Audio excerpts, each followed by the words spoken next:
الحمد لله رب العالمين والصلاة والسلام على أشرف الأنبياء والمرسلين وعلى آله وأصحابه ومن تبعهم بإحسان إلى يوم الدين أما بعد.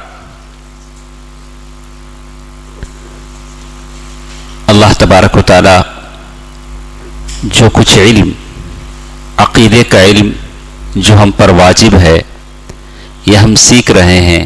اللہ تعالی اس علم کے سیکھنے میں جو محنت ہم کر رہے ہیں، جو وقت نکال رہے ہیں، اللہ تبارک و تعالی اس کا بھرپور بدلہ ہم تمام کو عنایت فرمائے. اور اللہ تبارک و تعالی اس علم کے بدولت اللہ کی مخلوق کو ہدایت کے راستے پر لانے کی مجھے اور آپ کو توفیق دے. آمین. گزشتہ درس میں جو آخری گفتگو ہمارے ساتھ تھی وہ یہ معرفت العبد ربہ، آدمی اپنے رب کو پہچانے. اللہ تبارک و تعالی کی پہچان، رب کی پہچان کیسے ہوتی ہے؟ تو اس سلسلے میں کہا گیا کہ اللہ تعالیٰ کی بہت ساری نشانیاں ہیں جن کو دیکھ کر آدمی اللہ کو پہچانتا ہے، اپنے خالق کو پہچانتا ہے، رب کو پہچانتا ہے.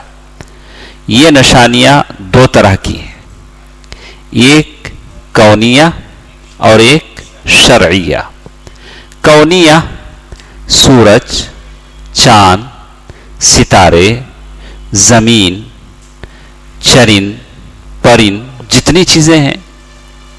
اور ایک نشانی جو وحی الہی کے ذریعے اسے ملتی ہے، قرآن سے بتایا جاتا ہے کیا صحیح ہے کیا غلط ہے، اللہ تعالیٰ کی عظمت، اس کے اسماء و صفات، جس کو دیکھ کر وہ رب کو پہچانتا ہے.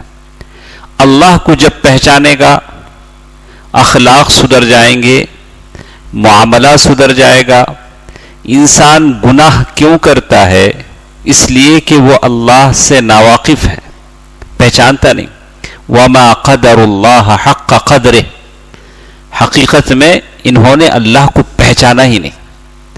اللہ کو ہم پہچان لیں حقیقی معنی میں تو ہم اللہ سے ویسے ڈریں گے جیسے ہم سے پہلے لوگ ڈرتے تھے، کانپ جاتے تھے، اللہ کا نام سن کر تھرا جاتے تھے. تو اللہ کو آدمی پہچان لے گا تو خود بخود اس کی زندگی سدھر جائے گی. تو اس کے لیے دوسری نشانی کہا کہ شرعیہ، یعنی آیات شرعیہ، یعنی شرعی نشانیاں وحی الہی کے ذریعے. اور ایک چیز جس کے بارے میں کہا کہ آدمی کے اندر خود اللہ تبارک و تعالیٰ کو پہچاننے کی بات ہوتی ہے. جیسے کہا احسان، ان تعبد اللہ کأنک تراہ فإن لم تکن تراہ فإنہ یراک. تم اللہ تعالیٰ کی ایسی عبادت کرو جیسے تم اللہ تبارک و تعالیٰ کو دیکھ رہے ہو. یہ تین باتیں تھیں جس سے اللہ تبارک و تعالیٰ پہچان میں آتا ہے، انسان اللہ تبارک و تعالیٰ کو پہچانتا ہے. اور آخری بات جو ہمارے ساتھ تھی وہ یہ کہ بہت ساری عبادتیں ہیں، جب اللہ کو پہچان لیتا ہے آدمی تو سمجھ جاتا ہے کہ میں وہی اللہ ہے جو میرا معبود ہے. اللہ کو پہچاننا الگ ہے، اس کو معبود ماننا الگ ہے. جب ہم نے اللہ کو پہچان لیا تو کیا واجب ہوتا ہے؟ عبادت. ایک انسان اللہ کو پہچانتا ہے لیکن عبادت نہیں کرتا تو اس کا معاملہ مشکل ہے. آپ اللہ کو پہچانتے ہیں تو اس کی عبادت بھی کریں. تو عبادت جیسے انہوں نے عربی میں لکھا معبودی، شیخ محمد بن عبد الوہاب نے الفاظ لائے، کہا کہ وہ میرا معبود ہے. آپ دل و جان سے کہیں کہ رب میرا معبود ہے. تو اس کے لیے کچھ عبادتیں ہیں. عبادت جو ہم بجا لاتے ہیں، قلبی عبادتیں الگ ہیں. قلبی عبادتیں کسے بولتے ہیں؟ دل کی عبادت. دل کی عبادت الگ ہے. اس میں سے کچھ عبادتوں کا ذکر انہوں نے کیا، کچھ عبادتوں کا ذکر کیا. پہلے کہا کہ جو عبادتیں ہم بجا لاتے ہیں وہ اللہ کے لیے بجا لائیں، کسی اور کے لیے ہرگز عبادت ہم نہ کریں. آج کے معاشرے میں، آج کی سوسائٹی میں آپ موازنہ کرتے جائیں کہ کہاں کہاں ہمارے پیر ڈگمگا رہے ہیں، کہاں کہاں ہم غلطی کر رہے ہیں. الدعاء عبادہ، دعا عبادت ہے، صرف اللہ کے بارگاہ میں ہونی چاہیے. اگر وہ کسی چبوترے پر، کسی درخت پر، کسی قبر پر، کسی سجادہ نشین کے پاس اگر وہ چیز ہوتی ہے تو وہ شرک ہے. الدعاء عبادہ. اور اسی طرح خوف، اللہ کا ڈر، والرجا امید، والتوکل بھروسہ، رغبہ کسی اچھی چیز کی طرف خواہش کرنا اور اسے مانگنا، والرہبہ کسی بری چیز سے ڈرنا، اس سے دور بھاگنا، والخشوع بالکل عاجزی اور انکساری کا اظہار کرنا، والانابہ اور پھر غلطیوں سے تائب ہو کر توبہ کر کے پوری طرح اللہ تعالیٰ کی طرف دوڑ پڑنا، اس کو کہتے ہیں انابت، والاستعانہ کسی چیز کی مدد چاہنا، والاستعاذہ کسی بری چیز سے پناہ طلب کرنا، والذبح یعنی کسی چیز کو اللہ کے راہ میں آپ ذبح کریں، والذبح. اور اسی طرح والنذر اور نذر و نیاز کرنا. نذر و نیاز جیسے عام الفاظ میں ہم سمجھتے ہیں، یہ ساری کی ساری عبادتیں ہیں. اور آخر میں کہا امر اللہ بہا، اللہ نے ان چیزوں کا حکم دیا ہے. اللہ تعالیٰ نے ان عبادتوں کے کرنے کا حکم دیا، دعا مانگنے کا حکم دیا، دعا عبادت ہے. قربانی کرنے کا حکم دیا، فصل لربک وانحر. توکل بھروسہ کرنے کا حکم دیا. یہ ساری باتوں کا حکم کس نے دیا؟ اللہ نے. جب اللہ نے حکم دیا کلھا للہ تبارک و تعالی، یہ ساری چیزیں کس کے لیے ہونی چاہیے؟ اللہ کے لیے. اب ایک ایک چیز ہم ذرا تفصیل سے لیتے ہیں. پہلی چیز جس کے بارے میں کہا الدعاء. کل کے درس میں ہم نے بتایا کہ دعا 2 ٹائپ کی ہوتی ہے. دعا 2 قسم کی ہوتی ہے.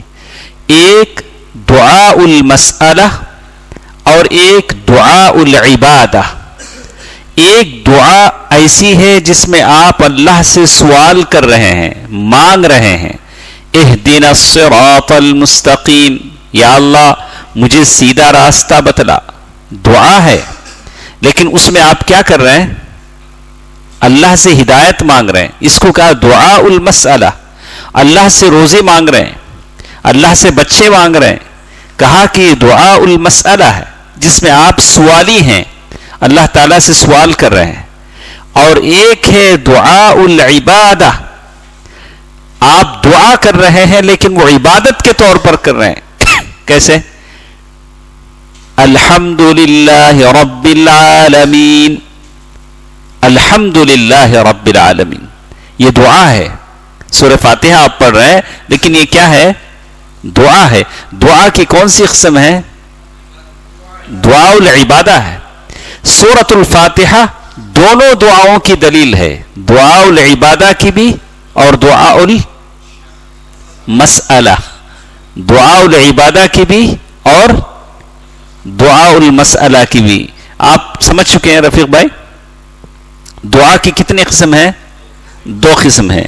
ایک دعاء العبادہ اور دعاء المسئلہ. دعاء العبادہ جس میں آپ اللہ تعالیٰ کی تعریف کریں، جیسے سورہ فاتحہ کی شروع میں ہے الحمدللہ رب العالمین. دعا یہ. اور جب آپ آخر میں پہنچیں گے اہدنا الصراط المستقیم، تو یہ کیا ہے؟ دعاء المسئلہ. آپ سوالی ہیں، اللہ کے سامنے سوال کر رہے ہیں، یا اللہ مجھے سیدھے راستے پر گامزن رکھ، سیدھے راستے پر چلا. دعاء المسئلہ کیا ہے؟ آدمی کا اللہ تعالیٰ سے کسی چیز کو طلب کرنا، ہدایت طلب کرے، اہدنا الصراط المستقیم، یا رزق طلب کرے، وارزقنا وانت خیر الرازقین، یا اللہ رزق دے، تو بہترین رزق دینے والا ہے. طلب العلم، علم طلب کرے. علم کا طلب کرنا بھی رزق ہے, وہ بھی اللہ تعالیٰ کا رزق ہے, وہ دعاء المسئلہ ہے. وطلب التوفیق, اللہ تعالیٰ سے توفیق طلب کرتا ہے, وہ بھی دعاء المسئلہ ہے. تو آپ اچھی طرح سمجھ چکے ہیں.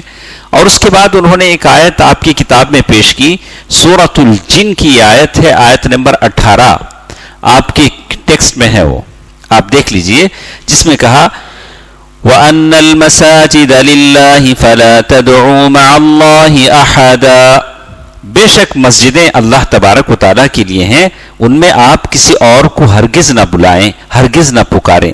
مسجد کس کو کہتے ہیں؟ جو اللہ تبارک و تعالیٰ کے پاس بڑی محبوب جگہ مسجد ہے, جس کے بارے میں اللہ کے نبی صلی اللہ علیہ وسلم نے فرمایا من بنا مسجدا للہ کمفحص قطاط او اصغر بنى اللہ له بیتا فی الجنہ. اگر کوئی اللہ تعالیٰ کے لیے کوئی مسجد بناتا ہے, بھلے چھوٹی مسجد ہی کیوں نہ ہو, کتنی چھوٹی, کبوتر کے گھونسلے کی اتنی, کتنی چھوٹی, کبوتر کے گھونسلے کی, اتنی بڑی عالیشان نہیں, جامع مسجد دلی جیسی نہیں, بولا کہ گرچہ کی چھوٹی مسجد ہی کیوں نہ بناتا ہو, اللہ تعالیٰ اس کے لیے جنت میں گھر بنائے گا. یہ ایسی حدیث ہے جسے 100 دلیل لیتے ہیں, لیکن حدیث اس میں ابن لہیعہ روایت ہیں, ان کی وہ راوی ہیں, اور یہ حدیث ایسی ہے جس کو امام احمد نے روایت کیا ہے ابن عباس رضی اللہ تعالی عنہما سے. اور یہ حدیث جو ہے یہ حدیث امام احمد کی روایت ہے, اور اسی طرح ابن ماجہ کی روایت ہے, ابن خزیمہ کی روایت ہے. اور تو حدیث حوالے کے ساتھ اگر آدمی یاد کر کم از کم راوی کا نام, تو یہ حدیث کس سے مروی ہے؟ ابن عباس رضی اللہ تعالیٰ عنہ سے. کن کی کتابوں میں آئی تو بات اچھی ہے. تو کہا کہ بن اللہ لہ بیتا فی الجنہ, اور اللہ تبارک و تعالیٰ اس کے لیے جنت میں گھر بنائیں گے. تو یہ حدیث جابر رضی اللہ تعالیٰ عنہ سے بھی مروی ہے, ابن خزیمہ, یعنی حدیث کی مختلف کتابوں میں یہ حدیث آئی ہے. من بنا مسجدا للہ کمفحص قطاط او اصغر بن اللہ لہ بیتا فی الجنہ. تو اس سے معلوم ہوتا ہے کہ مسجد اللہ تعالیٰ کا گھر ہے. مسجد کو آباد کرنا 2 طریقے کا ہوتا ہے. مسجد کو جو آپ آباد کرتے ہیں 2 طریقے سے کرتے ہیں. ایک العمارت الحسیہ والمعنویہ. عمارت الحسیہ یعنی آپ اس میں اینٹ لگائیں, پتھر لگائیں, سجادہ بچھائیں, یعنی مسجد کو یہ آباد کرنا ہے. کیا وضو خانہ بنایا, پانی کا انتظام کیا, یہ مسجد کو کیا کرنا ہے؟ آباد کرنا ہے. یہ عمارہ حسیہ, محسوس طریقے سے آپ محسوس کر سکتے ہیں. لیکن مسجد کی آبادی ایک اور طریقے سے بھی ہوتی ہے. وہ کیا ہے؟ معنویہ. نظر نہیں آتا. اس میں کیا ہے؟ آپ مسجد میں بیٹھیں, اللہ کا ذکر کریں, دعائیں پڑھیں, نوافل پڑھیں, یہ ساری عبادتیں کریں. کہا کہ وعمارتها بالعبادہ بالصلاة وتلاوت القرآن وذکر اللہ عز وجل. تو اسی لیے وہ کہتے ہیں مسجد جب ذکر کیا جاتا ہے تو خاص کر مسجد میں کیا ہوتا ہے؟ زیادہ تر سجدے ہوتے ہیں, سجدہ کرنے کی جگہ. تو سجدہ کن اعضاء پر کیا جاتا ہے؟ الجبہہ, پیشانی. سجدے میں کیا کیا چیزیں لگتی ہیں؟ پیشانی, والانف, ناک, اور یدان, 2 ہاتھیں, والرکبتان, 2 گڑگے, ورؤوس القدمین, اور پیر کی انگلیاں. یہ سجدے میں لگنی چاہیے. اور اللہ تبارک و تعالیٰ نے اسی لیے کہا وَأَنَّ الْمَسَاجِدَ لِلَّهِ. یہاں مسجد سے کیا مراد ہے؟ جہاں سجدہ کرنے کی جگہ ہیں. تو معلوم یہ ہوتا ہے کہ اس میں صرف اللہ تبارک و تعالیٰ کا ذکر ہو, اور ساتھ ساتھ اللہ تعالیٰ نے کہا فَلَا تَدْعُوا مَعَ اللَّهِ أَحَدًا, اللہ کے ساتھ کسی کو ہرگز نہ پکارو. تو معلوم یہ ہوتا ہے کہ مسجد میں قبر نہیں ہونا چاہیے. مسجد میں قبر نہیں ہونی چاہیے, اور نہ وہاں کسی غیر اللہ کو پکارا جائے, نہ وہاں کسی طرح کی بدعتیں ہوں, نہ عجیب طرح کی غیر شرعی چیزیں ہوں, نہ صوفیہ کی بدعتیں ہوں. جیسے بہت سارے مسجدوں میں آپ نے واٹس ایپ میں دیکھا ہوگا کہ صوفیہ اچھل رہے مسجد میں, اور بعض جگہ تو کراٹے سلام بھی, ابھی لیٹسٹ ایک ویڈیو آیا تھا، وہ کراٹے کی شکل میں سلام بول رہا ہے، تو بڑا عجیب لگا مجھے کہ وہ اللہ کا گھر ہے، مسجد ہے، مسجد کی یہ بے حرمتی کہ وہ ایسے جو کراٹے جیسے کھیلتے ہیں ویسے کھیل کے سلام پڑھ رہا ہے، کچھ اس کے پیر و مرشد آ رہے ہیں، بڑا عجیب طرح کا. بولا کہ یہ مسجدیں ہیں، وَأَنَّ الْمَسَاجِدَ لِلَّهِ فَلَا تَدْعُوا مَعَ اللَّهِ أَحَدًا. ان بدعتوں کو کون ختم کرے گا؟ آپ ہی ختم کریں گے. ان کو بتائیں گے کہ یہ مسجد ہے، اللہ کا گھر ہے، یہ تمہارا گھر نہیں ہے، یہ اللہ کا گھر ہے. یہاں اس طرح کی صوفیوں کی طرح کی حرکتیں، ناچ کود، اچھل کود، یہ ساری چیزیں نہیں ہوں گی. تو معلوم یہ ہوتا ہے کہ مسجدیں پاک کی جائیں اور اس میں وہی چیزیں کی جائیں جو اللہ تبارک و تعالیٰ کو کی جاتی ہیں، اور سجدہ اللہ کے لیے ہوتا ہے. اگر یہی سجدہ کسی بت کے لیے ہو، کسی قبر کے لیے ہو، تو وہ شرک اکبر ہے، بہت بڑا شرک کہلاتا ہے. وَأَنَّ الْمَسَاجِدَ لِلَّهِ فَلَا تَدْعُوا مَعَ اللَّهِ أَحَدًا. اسی لیے شیخ نے کہا فَمَنْ صَرَفَ شَيْئًا مِّنْهَا لِغَيْرِ اللَّهِ.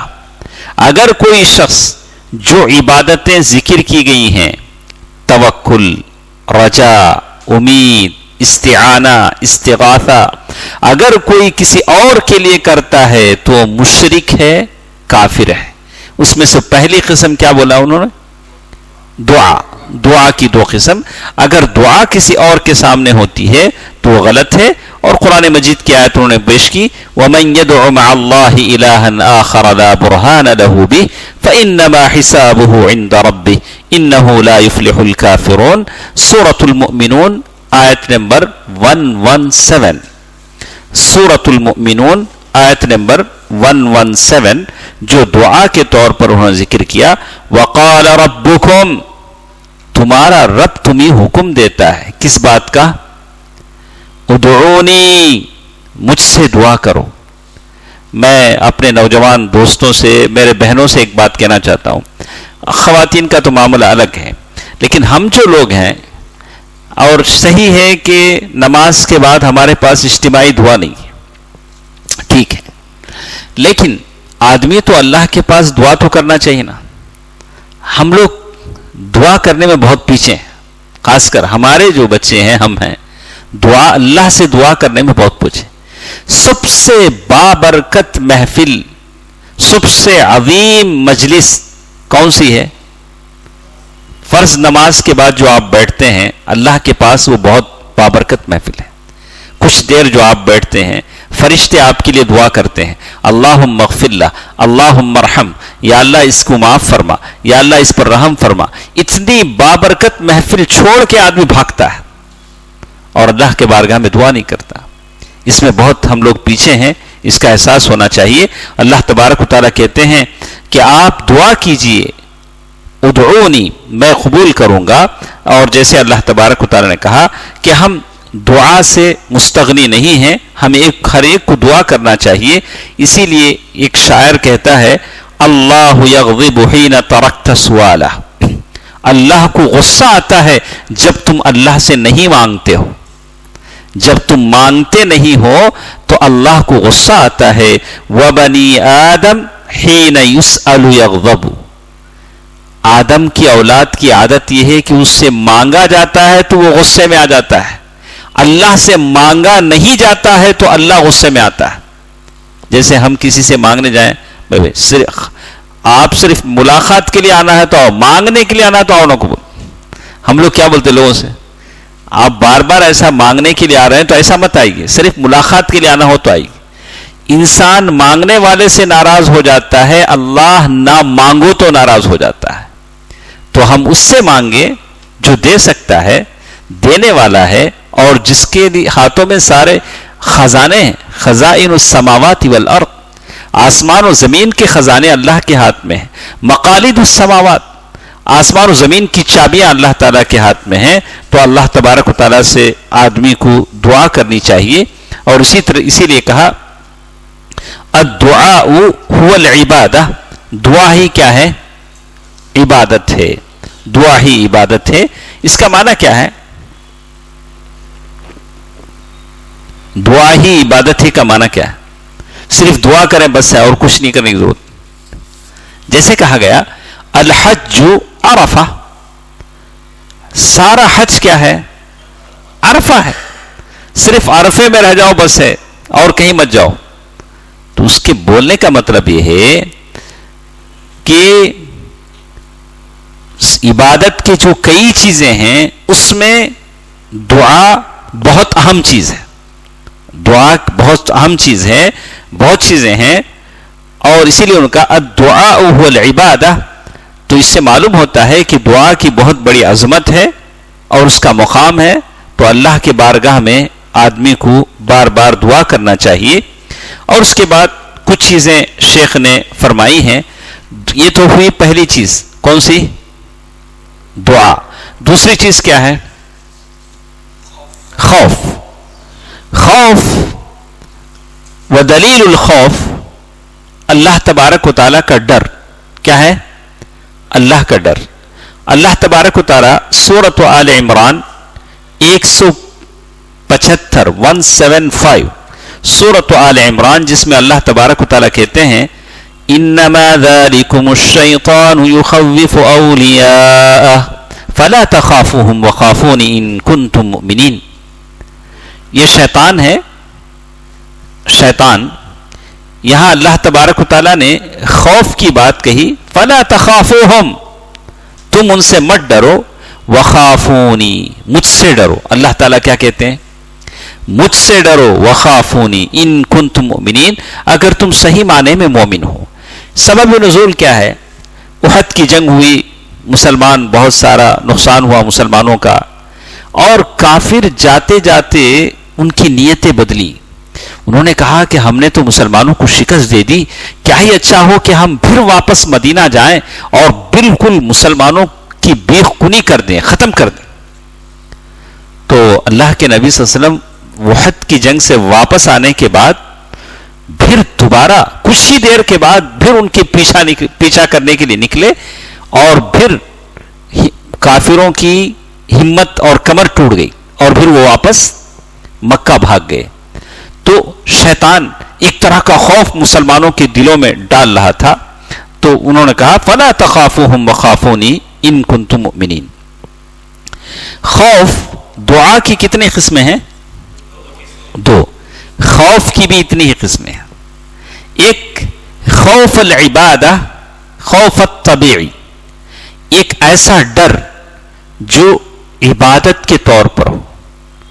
ایک ڈر ایسا جو طبعی ہو، جیسے آپ کسی کتے سے ڈر جاتے ہیں، کسی کیڑے سے ڈر جاتے ہیں، کوئی ایسی چیز جو آپ کو نقصان پہنچائے، یہ کیا ہے؟ طبعی خوف ہے. خوف العبادہ، ایسا ڈر جو عبادت کے طور پر ہو، صرف اللہ سے ہونا چاہیے، کسی اور سے نہیں ہونا چاہیے. وہ خوف العبادہ کیا ہے؟ اگر یہ ڈر آپ کسی اور سے رکھ رہے ہیں العیاذ باللہ، تو ایسا انسان کافر ہو جائے گا. کیسے؟ کسی ایسے انسان سے آپ ڈریں جو اس بات کی طاقت نہیں رکھتا. جیسے ایک آدمی کہے ارے وہ مجھے مار دے گا، میری جان نکال دے گا، میرے کاروبار میں لاس کر دے گا، اور وہ میری نسل کو ختم کر دے گا، حالانکہ وہ اس کی طاقت میں نہیں ہے. آپ اس سلسلے میں اس سے ڈرتے ہیں. جیسے کوئی آدمی کہے کہ فلاں خان صاحب مجھے بیمار کر دیں گے، ان کے ہاتھ میں ہے. آپ ان سے ڈر رہے ہیں خان صاحب سے کہ وہ آپ کو بیمار کر دیں گے، کہا کہ نہیں. اور یا آپ کہیں کہ فلاں صاحب میری جان نکال لیں گے، نہیں، جان نکالنا کس کے ہاتھ میں ہے؟ اللہ کے ہاتھ میں ہے. یا کوئی کہے کہ فلاں صاحب میری اولاد کو مار دیں گے، موت دے دیں گے، نہیں، یہ ساری چیزیں اللہ کے ہاتھ میں ہیں. بہت سارے لوگ ایسے لوگ کرتے ہیں. اور جیسے شیخ نے ذکر کیا یخافون علی حمل زوجاتہم وعلی اولادہم من الجن، یعنی وہ بہت سارے لوگ جنوں سے ڈرتے ہیں کہ اس جن کی وجہ سے میری بیوی کا حمل نہیں ٹھہر رہا ہے. تو ڈر کس بات کا ہے؟ فلاں جن کی وجہ سے، فلاں جن میری بیوی اور میرے بیچ میں نفرت ڈال رہا ہے. کس سے ڈر رہے ہیں؟ جن سے. جادوگروں سے ڈرتے ہیں، فلاں ایسے ہیں، ان کے مکر سے، فریب سے، یا بہت سارے میتوں سے، تو ان کی خوف سے چھٹکارا پانے کے لیے عجیب طرح کی حرکتیں کرتے ہیں. تو کہا فَهَذَا لَا يَقْدِرُ عَلَيْهِ إِلَّا اللَّهُ. یہ سارے کام کون کرتا ہے؟ اللہ. کسی کو اولاد دینا، لینا، بیمار کرنا، موت دینا، حیات دینا، یہ سب اللہ کے ہاتھ میں. اگر کوئی کسی دوسرے سے ڈرتا ہے تو یہ خوف العبادہ ہے. جو اللہ سے ڈرا جائے وہ کسی اور سے ڈرتا ہے تو وہ مشرک ہے. الامراض والموت والرزق، بیماریاں، موت، رزق، زندگی ختم کر دینا، یہ سارے امور ایسے ہیں جو صرف اللہ کے ہاتھ میں ہیں. اسی طرح برکت کو نازل کرنا کس کے ہاتھ میں ہے؟ نہ دکان میں موجود اس تعویذ پر ہے، نہ اس ناریل پر ہے، نہ نیمبو پر ہے، نہ اس بعض مرچیوں پر ہے کہ دکان میں برکت آئے. یہ اللہ کے ہاتھ میں ہے. یہ ساری چیزیں لوگ کیوں کرتے ہیں؟ کہ اس کی وجہ سے برکت چھن جائے گی. جیسے بعض لوگ کہتے ہیں وہ سامنے دکان والے کی وجہ سے میرا کسٹمر چلا گیا. یعنی کسٹمر کون لاتا ہے؟ اللہ سبحانہ و تعالیٰ لاتا ہے.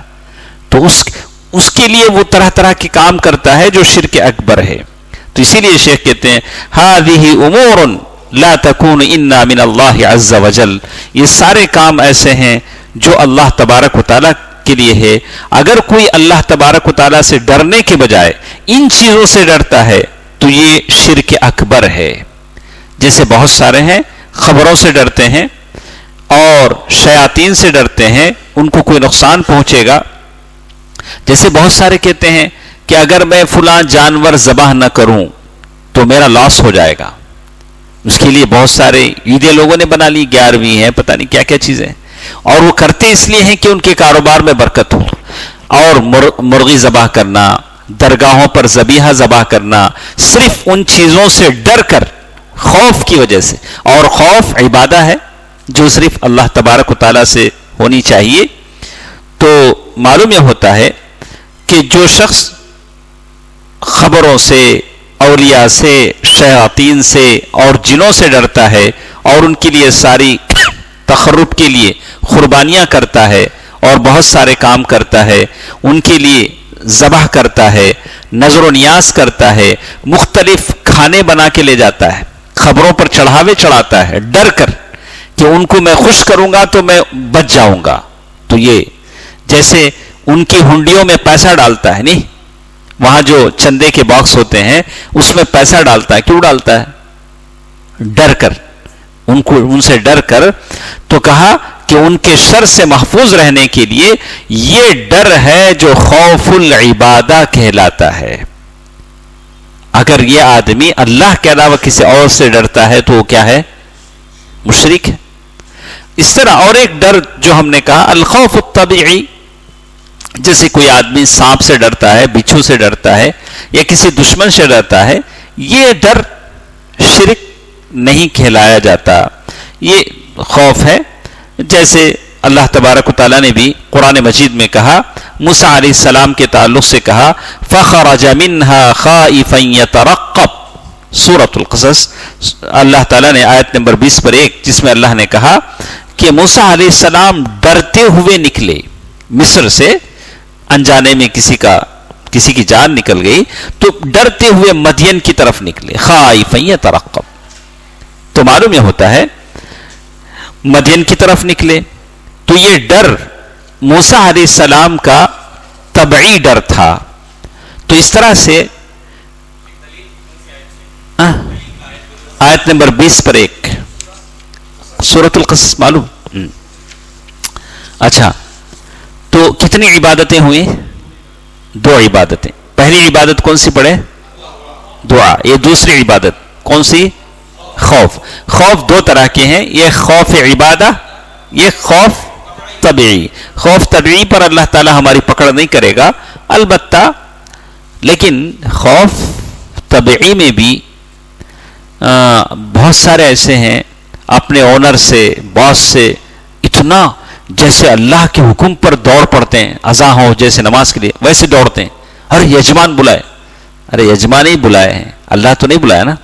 اللہ کے بلاوے پر دوڑتے نہیں ہیں، سستی مستی کاہلی سے جاتے ہیں، اور یجمان کا اتنا خوف کہ جیب کی کٹوتی ہو جائے گی، تنخواہ کٹ جائے گی۔ آدمی اس سلسلے میں تھوڑا اس کا لحاظ رکھے کہ یہ اللہ کا حق ہے، اتنا کانپنے تھرانے کی ضرورت نہیں، یہ آدمی اس معاملے میں تھوڑا احساس کرے۔ اور اسی طرح الرجا و دلیل، ایک تیسری چیز جس کے بارے میں کہا کہ امید، اللہ تبارک و تعالیٰ سے امید رکھنا، اس کی دلیل کیا ہے؟ سورۃ الکہف آیت نمبر 110، سورۃ الکہف آیت نمبر 110۔ رجا، امید کسے کہتے ہیں؟ اللہ تبارک و تعالیٰ کے ثواب کی امید ہو، اللہ تبارک و تعالیٰ آپ کو ریوارڈ دے گا، اور اللہ تبارک و تعالیٰ کو آپ اپنے آنکھوں سے دیکھ سکیں گے، رؤیت الہی آپ کو ملے گی۔ اور جو شخص اللہ تبارک و تعالیٰ سے اس بات کا امید کرتا ہو کہ اللہ تبارک و تعالیٰ کو وہ دیکھ سکے گا، تو کیا کرے؟ وہ فَلْيَعْمَلْ عَمَلًا صَالِحًا، نیک عمل کرے، اور ایسا وہ کام کرے جس کے ذریعے سے اس کا مطلوب اسے حاصل ہوتا ہو۔ ایک آدمی ہے، امید بڑی بڑی ہے لیکن کام نہیں کر رہا ہے، اللہ تعالیٰ مجھے جنت دے گا، حور دے گا، قصور دے گا، ریشم دے گا، وہاں کے زیور مجھے ملیں گے، ہیرے میں ایک محل میں ہے، لیکن اس کے لیے کوشش تو کرنی چاہیے نا۔ لا تجری السفینۃ علی الیبس، کشتی صحرا میں نہیں چلتی، کہاں چلتی ہے؟ پانی میں چلتی ہے۔ اگر آدمی امید رکھتا ہے کہ اللہ تبارک و تعالیٰ سے اسے امید ہے، اور رجا کے معنی امید، تو آپ اس کے لیے محنت کریں، کد و کاوش کریں، اس کے لیے دوڑ دھوپ کریں، جیسے اللہ تعالیٰ نے کہا لِأَنَّ هَذَا مُتَلَازِمٌ لِأَنَّ مَنْ دَخَلَ الْجَنَّةَ فَإِنَّهُ يَرَى اللَّهَ عَزَّ وَجَلَّ، جو شخص جنت میں داخل ہوگا وہ اللہ کو ضرور دیکھے گا، جیسے اللہ نے کہا فَمَنْ كَانَ يَرْجُو لِقَاءَ رَبِّهِ فَلْيَعْمَلْ عَمَلًا صَالِحًا، اگر کوئی اللہ کی ملاقات کا متمنی ہے تو نیک عمل کرے اور اس کے ساتھ کسی کو شریک نہ کرے۔ تو معلوم یہ ہوتا ہے کہ آدمی اللہ تبارک و تعالیٰ کو دیکھنا چاہتا ہے تو نیک عمل کرے، نیک عمل کرے گا تو کیا ہوگا؟ جنت میں داخل ہوگا، جنت میں داخل ہوگا تو کیا ہوگا؟ اللہ کو دیکھے گا۔ ہاں، سیدھی سیدھی بات کہ وہ اللہ تبارک و تعالیٰ کو دیکھے گا۔ اسی طرح فَلْيَعْمَلْ عَمَلًا صَالِحًا، تو یہ آیت بتاتی ہے کہ صرف امید کافی نہیں ہے، آدمی صرف امید کرتا رہے، لمبی لمبی امیدیں نہیں چلے گا، صرف امید سے کوئی کام بننے والا نہیں ہے۔ اللہ تعالیٰ نے کہا کہ نیک عمل کرے۔ نیک عمل کیا ہوتا ہے؟ نیک عمل کیا ہو؟ گڈ ڈیڈز، جسے کہ نیک عمل کیا ہوتا ہے؟ آپ کوئی بھی کام سوچ لیں، بولیں کہ مجھے یہ کام اچھا لگتا ہے، نیک عمل ہے۔ اب بہت سارے ہیں ہمارے لوگ، ہم ان سے بولتے ہیں کہ بھئی ہمارے ساتھ کام کرو، اچھا کام، نیک عمل، تو بہت سارے ہیں کہ نہیں میں وہ لائنز کلب کا ممبر ہوں، میں روٹری کلب کا ممبر ہوں، اور اس پر وہ فخر بھی کرتے ہیں، بولتے ہیں کہ وہ ہم کو تمغہ دیتے ہیں، تمغہ جانتے ہیں؟ ہاں، اس پر وہ میں گورنر، کیا گورنر بولتے نہیں، گورنر ہوں، بولتا ہے کہ وہ سارے میدان مجال آپ کے یہاں ہیں، آپ مسلمانوں کے ساتھ رہیے، مسلمان نوجوانوں کے ساتھ رہیے، اور اللہ اور اس کے رسول کی شریعت میں جو مثالی معاشرے کی خدمت کے جو ذرائع ہیں، کتنی بیوہ عورتیں ہیں، کتنے بن بیاہی بچیاں ہیں، کتنے غریب بچے ہیں جن کی اسکولوں کی فیس نہیں ہے، کتنے بیمار تڑپتے ہیں جن کی دواؤں کا خرچہ نہیں ہے، ان کے ساتھ مل کر کام کیجئے، دیکھیے اللہ تعالیٰ اس کا اجر آپ کو کیسے دیتا ہے۔ تو نیک عمل کیا ہوتا ہے؟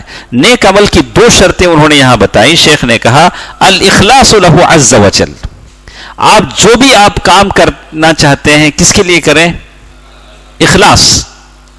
سب سے پہلے اس عمل میں کیا ہونا چاہیے؟ انگریزی میں کیا کہیں گے؟ پیورٹی۔ آپ اخلاص کے ساتھ کریں۔ اخلاص کا مطلب کیا؟ یا اللہ یہ عمل میں تیرے لیے کر رہا ہوں اور تو مجھے اس کا بدلہ دے گا۔ دوسری چیز، عمل آپ اللہ کے لیے کر رہے ہیں لیکن وہ کام اللہ کے نبی صلی اللہ علیہ وسلم کی سنت کے مطابق ہو، یہ بھی ہونا چاہیے۔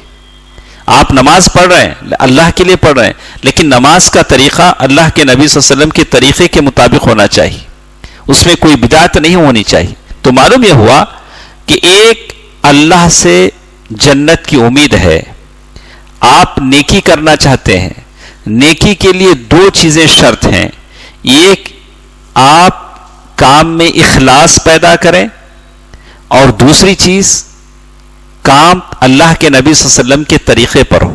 یہ بہت ضروری چیز ہے جو ہماری زندگیوں میں ناپید ہے۔ اور اسی طرح ایک اور چیز جو ہمارے ساتھ تھی، یہ کون سی چیز ہمارے ساتھ تھی؟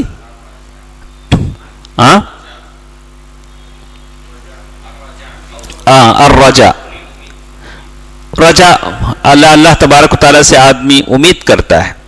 اور اسی طرح ایک اور چیز جو ہمارے ساتھ ہے وہ ہے توکل۔ توکل کسے کہتے ہیں؟ بھروسہ۔ اللہ تبارک و تعالیٰ نے سورۃ المائدہ آیت نمبر 23 جس میں اللہ تعالیٰ نے کہا وَعَلَى اللَّهِ فَتَوَكَّلُوا إِن كُنتُم مُؤْمِنِينَ، اللہ ہی پر بھروسہ کرو اگر تم مومن ہو، صاحب ایمان ہو۔ بھروسہ کرنا۔ توکل کسے کہتے ہیں؟ التوکل هو التفویض والاعتماد، یعنی اللہ تبارک و تعالیٰ پر پورا بھروسہ۔ کیسے بھروسہ؟ مثال دیجیے، سامنے سمندر ہے، پیچھے فرعون کا لشکر ہے، اور لوگ کہہ رہے ہیں کہ موسیٰ آپ اللہ کے نبی ہیں، آپ نے تو ہم کو پھنسا دیا۔ دیکھیے پیچھے فرعون کا لشکر آ رہا ہے، سامنے تلاتم موجیں مارتا ہوا سمندر ہے، جائیں تو کہاں جائیں؟ پیچھے جائیں گے تو قتل کیے جاتے ہیں، سامنے بڑے تو قتل یعنی پانی میں ڈوب مر جائیں گے۔ لیکن توکل کسے کہتے ہیں؟ اللہ پر ایسا بھروسہ۔ انہوں نے کہا کہ نہیں، ایسا نہیں ہو سکتا، میرے ساتھ کون ہے؟ اللہ۔ اور اللہ تبارک و تعالیٰ بھی فوراً کہتے ہیں کہ موسیٰ ایسا کرو، بعصاک الحجر، آپ اپنے عصا سے کیا کرو؟ بحر، اپنے عصا سے سمندر پر مارو، دیکھو اس میں راستے بن جائیں گے۔ تو آخری وقت تک یہ تو انبیاء کا توکل ہے۔ اور آپ دیکھیں گے کہ اللہ کے نبی صلی اللہ علیہ وسلم ہجرت کے سفر میں ہیں، اور ابو بکر صدیق رضی اللہ تعالیٰ عنہ کہتے ہیں کہ اللہ کے نبی، یہ جتنے لوگ مکے سے ہم کو پکڑنے کے لیے دوڑے ہیں، اگر ان میں سے کوئی صرف پیروں کی طرف دیکھ لے گا تو ہم پکڑے جائیں گے۔ اللہ کے نبی صلی اللہ علیہ وسلم فرمایا کہ اے ابو بکر، تمہارا کیا ارادہ ہے؟ جن کے ساتھ دونوں میں کا تیسرا ان کا کون ہے؟ اللہ۔ یعنی آدمی اللہ تعالیٰ پر پورا بھروسہ رکھے، اور اللہ وتفویض الامور الیہ سبحانہ وتعالی، یعنی معاملے کو اللہ کے سپرد کر دے، اور اسی کو توکل کہتے ہیں۔ اور یہ عبادت کی اعلیٰ قسم ہے، یہ بھی عبادت کی اعلیٰ قسم ہے۔ کتنے ہوئے؟ دعا، خوف، بھروسہ، امید، اب یہ توکل، بھروسہ۔ یہ کتنا؟ چوتھا نا؟ یہ توکل چوتھا بھروسہ ہے۔ وَعَلَى اللَّهِ فَتَوَكَّلُوا، اللہ تبارک و تعالیٰ ہی پر بھروسہ کرو اگر تم صحیح معنی میں مومن ہو۔ لیکن ایک بات انہوں نے کہا، تو معلوم یہ ہوتا ہے کہ جو اللہ تبارک و تعالیٰ کی نیک مومن بندے ہیں وہ اللہ تبارک و تعالیٰ پر بھروسہ کرتے ہیں۔ ہم آپ کو بتائیں کہ بھروسہ الگ چیز ہے، اسباب اختیار کرنا الگ چیز ہے۔ کیا مطلب؟ اللہ پر بھروسہ ہے، اللہ تعالیٰ آپ کو بچا لے گا، لیکن ہیلمٹ پہن کے چلانا سبب ہے۔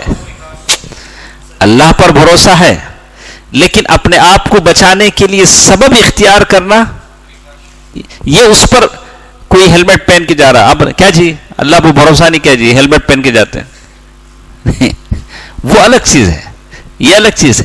اللہ کے نبی صلی اللہ علیہ وسلم جنگ کے لیے نکلے ہیں تو ڈبل زرہ پہن کے نکلے۔ زرہ کسے بولتے ہیں؟ جنگ کا جو لوہے کا جو ڈریس ہوتا ہے، ڈبل۔ اب آپ بولے ارے اللہ پہ بھروسہ، بولا اللہ پہ بھروسہ ہے، لیکن یہ کیا ہے؟ زرہ۔ اللہ کے نبی صلی اللہ علیہ وسلم کے پاس ایک صحابی آئے، اونٹ لے کے آئے، آ کے بولا اللہ کے رسول اونٹ باندھ دوں؟ اللہ کے رسول سے بات کرنے جا رہے تھے، بولا کہ اونٹ باندھ دوں چھوڑ دوں؟ بولا اعقلھا وتوکل علی اللہ، پہلے اسے باندھو، پھر اللہ پر کیا کرو؟ بھروسہ کرو. اللہ کے نبی صلی اللہ علیہ وسلم مکے سے نکل کر مدینہ جا رہے ہیں، ہجرت کا سفر ہے، 2 اونٹنی کو چارہ کھلایا، خوب موٹا تازہ کیا، اور یہ سارے اسباب ہیں جو آپ اختیار کرتے ہیں. اسی لیے شیخ نے کہا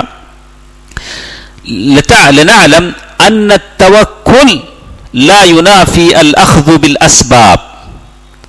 اگر کوئی اسباب اختیار کرتا ہے تو وہ توکل کے منافی نہیں ہے. یہ نہیں کہا جائے گا کہ اس کو اللہ پہ بھروسہ نہیں جی، اس کو اللہ پہ بھروسہ نہیں جی، مہینے بھر کا راشن گھر میں رکھا ہے، اس کو اللہ پہ بھروسہ نہیں. اگر کوئی روزانہ کا راشن لیتا ہے، کھا لیتا ہے، اگر کوئی ایک تھیلا چاول رکھتا ہے تو یہ نہیں کہیں گے کہ اسے اللہ پہ بھروسہ نہیں. تو معلوم یہ ہوتا ہے تو اسباب الگ چیز ہیں، اللہ پر بھروسہ الگ چیز ہے. آدمی اللہ پر بھروسہ کرے اور ساتھ ساتھ اسباب بھی اختیار کرے. اور اسی طرح عبادت کی ایک اور قسم ہے رغبہ. رفیق بھائی کیا بولے؟ رغبہ. رغبت کسے کہتے ہیں؟ طلب الشیء المحمود، کسی اچھی چیز کو قابل تعریف چیز کو حاصل کرنا. الرغبہ، مجھے اس میں رغبت ہے، مجھے یہ چیز مرغوب ہے، میری یہ مرغوب غذا ہے. فیوریٹ کیا بولیں گے آپ انگلش میں؟ فیوریٹ کیا بولتے ہیں؟ پسندیدہ، فیوریٹ. یہ چیز مجھے، اس کی رغبت. تو یہ ہے. اور ایک چیز دوسری وہاں ہے الرہبہ. رغبت کے بعد کیا ہے؟ الرہبہ. وہ کیا ہے؟ ہی الخوف من الشیء المرہوب، کسی ڈرانے والی چیز سے ڈرنا، اس کا نام کیا ہے؟ رہبہ. خوف، رغبہ، اچھی چیز کو پانے کی تڑپ رکھنا، ایک بری چیز سے دور بھاگنے کی آرزو رکھنا، رہبہ. والخشوع کہتے ہیں عاجزی، انکساری، آدمی کے اندر عاجزی ہو. اس کی دلیل انہوں نے کہا انہم كانوا يسارعون في الخيرات ويدعوننا رغبا ورهبا وكانوا لنا خاشعين. سورۃ الانبیاء آیت نمبر 90، جس میں اللہ تعالیٰ نے کس چیز کی آپ اچھی طرح سمجھ جائیں. رغبت کہتے ہیں اچھی چیز کو پانے کی تڑپ. رہبہ کہتے ہیں کسی مرہوب، ایسی چیز جو خوف زدہ ہو، اس سے ڈرنا. اور اسی طرح خشوع التذلل للہ عز وجل، اللہ تعالیٰ کے لیے عاجزی اختیار کرنے کا نام خشوع ہے. آپ نماز میں ٹھہرے ہیں خشوع خضوع کے ساتھ، یعنی نماز میں ٹھہرے ہیں، ادھر مسکال بھی دیکھ رہے ہیں اور ادھر داڑھی بھی کھجا رہے ہیں، اور سارے کام نماز میں ہوتے ہیں. پتہ نہیں لگتا کہ آدمی نماز میں کھڑا ہے کہ کیا کر رہا ہے. تو مطلب یہ کہ اس کے پاس خشوع نہیں ہے. تو اس کی دلیل کیا ہے؟ انہم کانوا یسارعون فی الخیرات، سورۃ الانبیاء آیت نمبر 90. اور اس میں اللہ تبارک و تعالیٰ نے کہا کہ وہ لوگ جو اللہ تبارک و تعالیٰ سے ڈرتے ہیں، اور یہ انبیاء کرام کی نشانی ہے، یسارعون فی الخیرات، نیکی کی طرف وہ دوڑتے ہیں، اور اللہ تبارک و تعالیٰ کی عبادت وہ کرتے ہیں ڈرتے ہوئے، اور اللہ تبارک و تعالیٰ کی عبادت خشوع خضوع کے ساتھ. اسی طرح اور ایک وہاں ہے الخشیہ، اور ایک عبادت کیا ہے؟ رغبت مانے کسی ایسی چیز کا حصول جو اللہ تبارک و تعالیٰ کے پاس ہے. یعنی یدعوننا رغبا، اللہ تعالیٰ کے پاس جنت ہے، جنت اچھی چیز ہے، اس کو پانے کے لیے آپ کے پاس تڑپ ہے، جنت کو پانے کی آپ میں تڑپ ہے، کسی مرد میں، عورت میں. یا اللہ، جیسے انہوں نے کہا رب ابن لی عندک بیتا فی الجنہ، کس نے کہا؟ آسیہ بنت مزاحم، عورت ہیں، اور کہہ رہے ہیں یا اللہ تو تیرے پڑوس میں میرے پاس کیا بنا؟ میرے لیے گھر بنا. رب ابن لی عندک، تیرے پاس، بیتا فی الجنہ. تو معلوم یہ ہوتا ہے اسی طرح ایک اور عبادت جو عبادت قلبیہ ہے، خشیت. خشیت کہتے ہیں، اچھی طرح اس سے پہلے کی تین باتیں ہمارے ساتھ گزری نا، الرغبہ والرہبہ والخشوع، یہ تینوں انبیاء کی صفات ہیں اور یہ تینوں عبادتیں ہیں جو اللہ کے لیے ہونی چاہیے. اس میں ایک چیز کو نوٹ کریں رفیق بھائی، شیخ لکھتے ہیں وَفِيهَا رَدْ عَلَى الصُّوفِيَّةِ، یہ جو تین عبادتیں ہیں یہ رد ہیں کس پر؟ صوفیہ پر.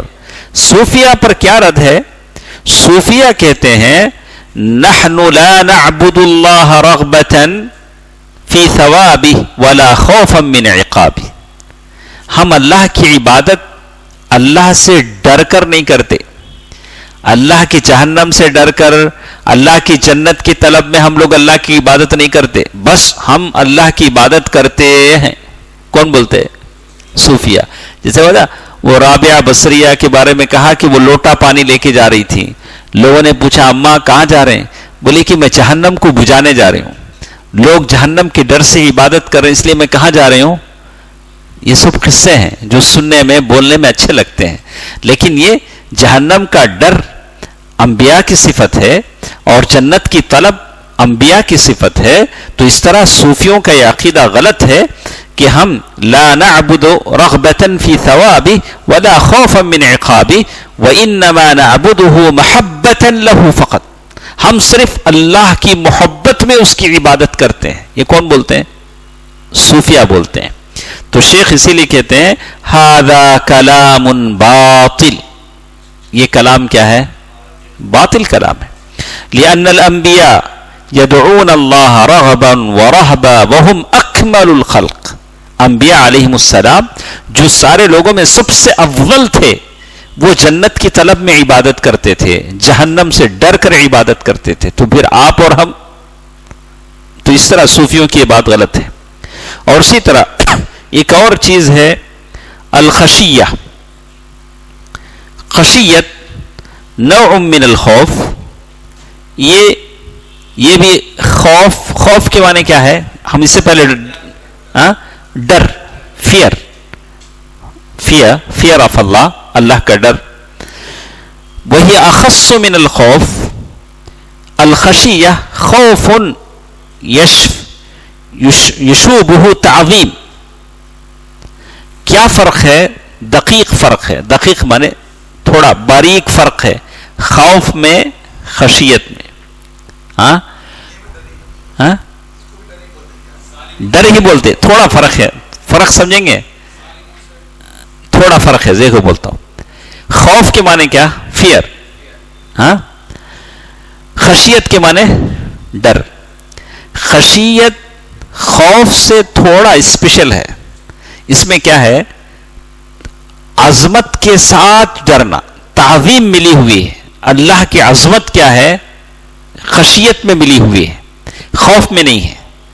ایسا ڈر جو عظمت ملا ہوا ڈر، یعنی اللہ تعالیٰ کی عظمت کو دیکھ کر، اللہ تعالیٰ کا جاہ و جلال، اس کی کبریائی، اس کی سطوت، اس کی بڑائی دیکھ کر آدمی ڈرتا ہے.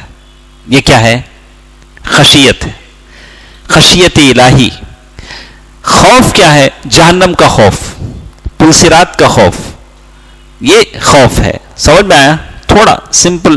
اللہ تبارک و تعالی، خشیت وہ اللہ کا ڈر ہے جو اللہ کی تعظیم کو ملا ہوا. تعظیم، عظمت، اللہ تعالیٰ کی جو عظمت ہے، کبریائی ہے، جلال ہے، اللہ جل جلالہ، تو اس کو وہ ملا ہوا ہے. فلا تخشوہم، اسی لیے اللہ تعالیٰ نے کہا، صرف اللہ تبارک تعالیٰ نے خود اس سے ڈرنے کی بات کہی. تو معلوم یہ ہوتا ہے کہ خشیت یہ عبادت ہے جو اللہ تبارک و تعالیٰ سے ہونی چاہیے. اور اسی طرح ایک اور عبادت جو اللہ کے لیے خاص ہونی چاہیے وہ انابت ہے. آپ کے پاس ہے؟ ماشاءاللہ کتنی عبادتیں. دیکھو ہم ان عبادتوں کو کبھی جانا بھی نہیں، پہچانا بھی نہیں، کبھی کیا بھی نہیں. کہ ہماری زندگیوں میں ایسی ساری چیزیں ہیں، ہم لوگوں سے ڈر جاتے ہیں، بولتے ہیں ارے آپ چاہے تو کیا نہیں ہو سکتا، العیاذ باللہ. ایسی بہت ساری باتیں بولتے ہیں. ارے بھائی آئے تو آپ آئے تو بڑا ڈر لگتا بھائی. بتا کہ نہیں، بتا کہ یہ ساری چیزیں ہیں، باتوں باتوں میں ایسی چیزیں ہو جاتی ہیں، آدمی کو اس سے تھوڑا کرنا چاہیے. الانابہ، الانابہ اللہ تبارک و تعالیٰ نے سورۃ الزمر آیت نمبر 54 جس میں اللہ تعالیٰ نے کہا وَأَنِيبُوا إِلَىٰ رَبِّكُمْ وَأَسْلِمُوا لَهُ. وَأَنِيبُوا إِلَىٰ رَبِّكُمْ، وَأَنِيبُوا یعنی انیبو اللہ تبارک و تعالیٰ کی طرف کیا ہو جاؤ، متوجہ ہو جاؤ، پوری طرح اللہ تبارک و تعالیٰ کی طرف متوجہ ہو جاؤ. انابہ کا اصل معنی کیا ہے؟ ٹرن، واپس پلٹ جانا، الرجوع، بیک ٹو اللہ سبحانہ و تعالیٰ. اللہ تعالیٰ کی طرف واپس آنا کب ہوتا ہے؟ تاب یتوب، جب بندہ کیا کرتا ہے؟ توبہ کرتا ہے. یہ گنہگار ہے، جب توبہ کرتا ہے تو پھر پیچھے کس طرف آتا ہے؟ اللہ کی طرف آتا ہے. تو سملر یعنی سیم، انابت توبہ دونوں کیا ہیں؟ جیسے اس سے پہلے ہم نے سیم پڑھا کیا، خشیت اور خوف، دونوں میں فرق ہے نہیں؟ میں نے دقیق فرق آپ کو بتایا تھا، ہلکا سا فرق. ویسے ہی اس میں بھی فرق ہے. کس میں؟ انابت میں بھی اور توبہ میں بھی. توبہ میں کیا ہوتا ہے؟ بندہ اللہ تبارک و تعالیٰ کی طرف آتا ہے. الانابت اخص من التوبہ، توبہ سے تھوڑا اسپیشل کیا ہے؟ انابت ہے. انابت میں کیا ہے؟ خاص توبہ کو انابت بولتے ہیں. جو بھی توبہ ہے، تائب ہو گیا توبہ. ایک آدمی ایک خاص توبہ کرتا ہے، تو جیسے ایک انسان ہے، اللہ کے بارگاہ میں توبہ کیا، گناہ کرنا چھوڑ دیا، لیکن ایک انسان ہے اس سے ایک گناہ ہوتا ہے، گناہ کرنا چھوڑ دیا لیکن اللہ کی طرف واپس نہیں ہوا. لیکن کیا کر دیا؟ گناہ تو چھوڑ دیا، لیکن اللہ تعالیٰ کی طرف ویسے نہیں گیا جیسے اس کو جانا چاہیے تھا. انابت میں کیا ہوتا ہے؟ اس نے توبہ بھی کیا، گناہ بھی چھوڑ دیا، اب اللہ کی طرف ایسے لگ گیا، اسی کہتے ہیں منیب. اب وہ اللہ تعالیٰ کی طرف کیا ہو گیا؟ بالکل جڑ گیا، اللہ تعالیٰ سے جڑ گیا. وہ اسی لیے وہ کہتے ہیں اما الانابہ فہی اقبال علی اللہ عز وجل. انابہ کسے کہتے ہیں؟ آپ اللہ سے جڑ جائیں، اللہ کی طرف لپک جائیں. گناہ ہوا، توبہ کیا اور اسی پر رہے تو مطلب آپ تائب ہیں، توبہ کر لیا، لیکن اللہ سے لپک جائیں، اللہ تعالیٰ کی طرف جڑ جائیں اور جو کام اللہ کو پسند ہے وہ کرتے جائیں، تو آپ کیا ہیں؟ منیب. یعنی اللہ تبارک و تعالیٰ سے آپ نے اپنا تعلق لگا لیا، اسے کہتے ہیں التعلق باللہ. اللہ سے آپ نے اپنا تعلق جوڑ دیا. اچھا، یہ عبادت ہے تو آپ تعلق کس سے لگائیں؟ اللہ سے. تو یہ کیوں کہنا پڑتا ہے یقول ابن آدم مالی مالی مالی؟ بہت سارے ہیں کس سے تعلق لگاتے ہیں؟ مال مال. نیند میں بھی اٹھا کے پوچھو وہ یہی بولیں گے، پرس میں اتنے پیسے ہیں، بینک میں اتنے پیسے ہیں، مالی مالی مالی. کہا کہ آدمی کس سے تعلق لگائے؟ الگ الگ لوگوں کا الگ الگ شوق ہوتا ہے. کسی کا اس سے، کسی کا مال سے، کسی کا لڑائی جھگڑے سے، کسی کی باتوں سے، کسی کی غیبتوں سے. عجیب عجیب لوگ ہوتے ہیں. تو آدمی کا تعلق اللہ سے ہونا چاہیے. اور ہم اسی طرح ہم ختم کر لیتے ہیں تاکہ کل جلد سے ہم استعانہ. اور ایک چیز ہے عبادت کی ایک قسم، کیا ہے؟ استعانہ ہے. اس کو نوٹ کر لیں، اس میں تفصیل ہے، ہمارے پاس اتنا وقت تو نہیں ہے کہ ہم اسے پورا کر سکیں. استعانہ، استعانہ کے معنی کیا ہے؟ ایاک نعبد و ایاک نستعین. استعانہ کا معنی کیا ہے؟ ہاں اچھا، ایک بات اور ایک انہوں نے بتایا، دیکھیے فالتوبۃ والانابۃ لہما اجل ولہما حد. توبہ اور انابت دونوں ایک ہی معنی نا؟ انابت میں تھوڑا فرق ہے. دونوں کے لیے ایک وقت ہے. وہ کب؟ فلا تقبل توبۃ من آدمی جس کی موت آ گئی ہے، غرغرہ موت آ گیا ہے، اب اس کی توبہ اللہ تعالی قبول نہیں کرتے. اور اسی طرح عذاب نازل ہو جانے کے بعد توبہ قبول نہیں ہوتی. سورج مغرب سے نکلنے کے بعد توبہ قبول نہیں ہوتی. اسی لیے اللہ تعالی بار بار توبے پر ابھارتے ہیں، کہتے ہیں من قبل ان یأتیکم العذاب ثم لا تنصرون، عذاب آنے سے پہلے تم اللہ تعالیٰ کے بارگاہ میں توبہ کر لو. اسی طرح ایک اور عبادت جس کے بارے میں کہا استعانت، ہم نے پڑھا ایاک نعبد و ایاک نستعین. اللہ کے نبی صلی اللہ علیہ وسلم نے حدیث شریف میں فرمایا اذا استعنت فاستعن باللہ، اگر تم ان سے کہا کہ اگر تم مدد چاہتے ہو کس سے تو اللہ تبارک و تعالیٰ سے مدد چاہو. تو اس میں تھوڑی تفصیل ہے کہ کسی سے آپ مدد چاہتے ہیں تو مدد چاہنے کئی ٹائپ کا ہوتا ہے. ایک آدمی ادریس بھائی وہاں بیٹھے ہوئے ہیں، ہاں، تو وہ کر سکتے ہیں کہ وہاں سے چیئر لا کر یہاں رکھیں، ان کی طاقت میں، یہ مدد چاہنا ہے. اب ایک ایسا کام ہے جو وہ نہیں کر سکتے. ہم بولے ادریس بھائی گرمی ہو رہی ہے، ایسا کریں بارش ہو جائے. بارش لانا ان کے ہاتھ میں نہیں، لیکن جو کام وہ کر سکتے ہیں وہ کر سکتے ہیں. تو استعانت کتنے ٹائپ کا ہوا؟ دو ٹائپ کا ہوا. جیسے کہا الاستعانہ فیما یقدر علیہ الاستعانۃ بشیء، یعنی مدد چاہنا ایک ایسے معاملے میں جو صرف اللہ کر سکتا ہے. کیسے؟ فہذہ، اگر یہ کام کسی اور کے لیے ہم پھیریں گے تو یہ شرک ہو جائے گا. جو کام اللہ کر سکتا ہے وہ کام کسی اور سے ہم مانگے تو وہ شرک ہو جائے گا، اس لیے کہ وہ عبادت ہے. رزق دینا، بارش برسانا، ہوا چلانا، کسی کو اولاد دے دینا، کسی کو جوان کر دینا، کسی کو صحت دے دینا، کسی کو بیمار کر دینا، یہ سب کس کا کام ہے؟ اللہ کا کام ہے. تو وہ اس میں الاستعانۃ فیما یقدر علیہ المخلوق، اور مدد چاہنا ایک ایسے معاملے میں جس کو وہ کر سکتے ہیں. تو جیسے بولیں کہ صاحب یہ دیوار ذرا بنا دو، انسان بنا سکتا ہے، وہ کر سکتا ہے. اور یہ میرا سامان ذرا اٹھا دو، آدمی اٹھا سکتا ہے. تو یہ جیسے اللہ نے کہا قرآن مجید میں بھی اللہ تبارک و تعالیٰ نے کہا وَتَعَاوَنُوا عَلَى الْبِرِّ وَالتَّقْوَى وَلَا تَعَاوَنُوا عَلَى الْإِثْمِ وَالْعُدْوَانِ، اس میں آپ ایک دوسرے کی مدد کر سکتے ہیں.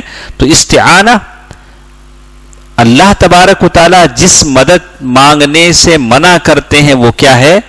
کسی سے روزی مانگنا، کسی سے بلا کو دور کرنے کی بات کرنا، یا میت سے استغاثہ کرنا، قبروں کے پاس جا کر، مردوں کے پاس جا کر دعائیں مانگنا، یا جن اور شیطان سے مدد چاہنا. یہ ساری چیزیں ہیں جو شرک اکبر کہلاتی ہیں. ایاک نعبد و ایاک نستعین. انشاءاللہ کچھ باتیں ہیں، آئندہ ہفتہ ایک اور ہمارے ساتھ رہے گا. تیزی کے ساتھ دو باتیں اور اس کتاب کے ہمارے ساتھ ہیں.